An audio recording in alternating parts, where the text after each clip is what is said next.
Joe Burrow continues to make Cincinnati a better place both on and off the field. Plus, some thoughts on number 9, Jamar Chase, and more with a primetime matchup against the Baltimore Ravens on Sunday night.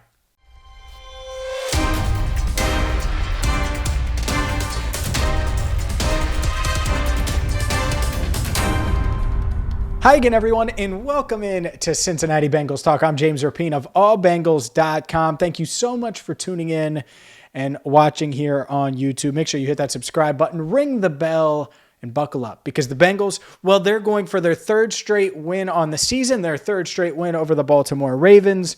And I'm going to have some thoughts on that. Jamar Chase, Joe Burrow, and that's where we're going to start. But first, I got to tell you, Rivertown Inkery is where it's at. I'm telling you right now, whether you want just a really comfortable shirt that you can wear any time of year, maybe you want a little Tiger Rocks glass in your life.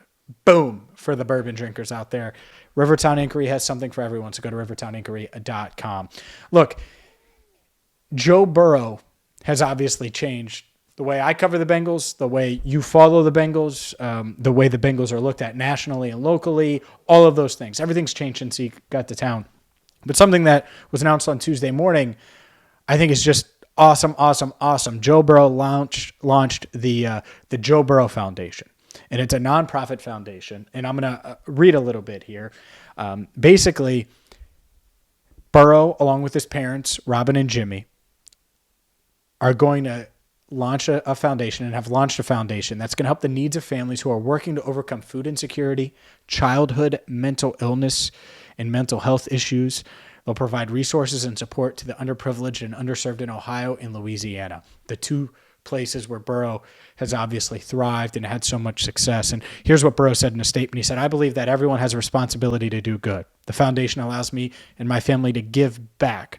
So many of you made generous contributions to support food insecurity in Athens during following my 2019 Heisman speech. We will build on our efforts to tackle food insecurity by also finding ways to offer up support in Greater Cincinnati, other parts of Ohio, Baton Rouge, and Louisiana.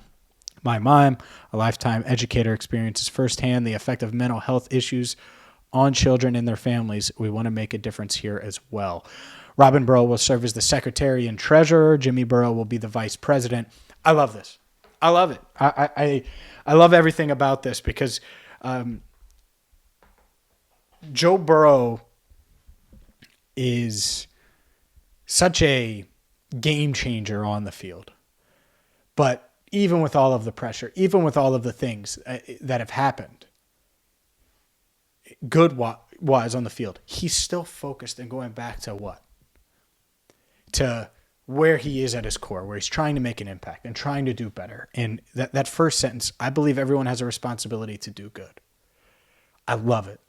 I love it. I love that Joe Burrow is doing this. I hope it benefits, and I know it's going to benefit so many people. And if you want more information, I put a link at allbengals.com with more info on joeburrow.org and everything that this Joe Burrow Foundation is doing. The other thing I wanted to touch on ahead of this matchup with the Baltimore Ravens, and really the first thing, and my guy Bengals Sans, Mike Santagata, did a great job, great write-up at allbengals.com today, breaking down how Jamar Chase impacts defenses. And he literally had the entire Dolphins defense around him, and their goal was to stop Chase. And he still had 80-plus yards and opened things up for T. Higgins all day long, and really made life easier on Burrow and Chase and in Higgins and everybody around him. And that's special. That's unique. And I think going this week into Baltimore, you might see some of that same treatment. Everyone remembers what Jamar Chase did to Baltimore last year. The spin cycle move after the catch, beating Marlon Humphrey, touchdown, take it to the house, completely blow the doors off and blow the game wide open in Baltimore. It was a game changer. And so when I look at this Sunday's matchup, and it's Sunday Night Football, and Baltimore is at home, and Baltimore is welcoming in the Bengals, well, guess what they're going to want to do? Make sure Jamar Chase does not put on the show at M&T Bank Stadium that he did last year. And so I think it's going to be quite interesting to see how the Ravens try to stop Chase, because clearly The Dolphins said, we have to take him away. We can't survive without taking him away. And so what does that mean for T. Higgins? What does that mean for Tyler Boyd? What does that mean for Hayden Hurst? Maybe they feast. Or maybe the Ravens say, you know what? Forget last year. Did you see what T. Higgins has done through the first 4 games? Have you seen the success he's had when you treat him just like a normal number 2 receiver? We have to stop him. And so it's going to be quite interesting to see if they try to double one of these guys, if they try to double both of these guys, how they do it. Because this game, we're going to talk a lot about the defense and how they stop Lamar Jackson throughout the week. But this game could be one in which the Bengals have to put up 30+, where they have to get to that mark. They haven't yet this year, but the Ravens, they're averaging it. They're averaging 30 a game, close to it. So if that's the case, you're going to have to either stop them a bunch on defense, which I think is a lot to ask. Not that you have to give up 30, but you may give up 24 and feel pretty good about how you played on defense. Or flip it, the offense has to put up big numbers. And if the offense has to be consistent and put up big numbers, how the Ravens play these guys is going to dictate how Burrow, who he's targeting, who he's going after, who he's trying to pepper with targets. Could be Boyd. It could be a huge Boyd game.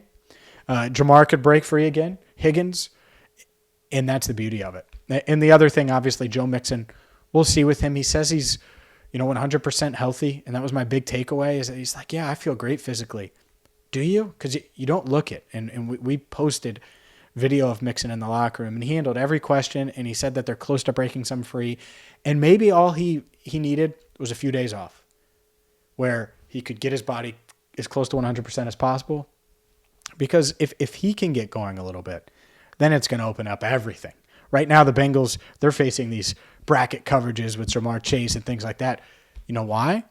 Partially because they can't run the ball. If they could run the ball, it would really impact how defenses could double team and guard, the Tyler Boyds and the Jamar Chases of the world, because that's what we saw last week. Boyd got doubled some, Chase got doubled a lot, and the Dolphins said, we're going to double team these two guys, take them away, and then put Xavier Howard on T. Higgins, and it just didn't work.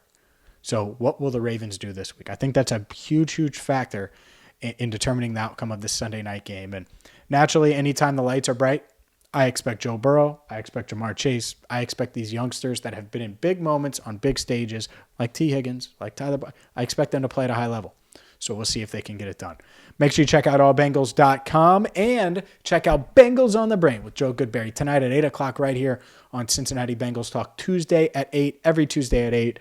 My man Joe brings the heat tonight, so make sure you tune in for that and catch it every single Tuesday. So for Andrew Fox Miller, our channel coordinator, I'm James Rapina, signing off for now on CBT, Cincinnati Bengals Talk.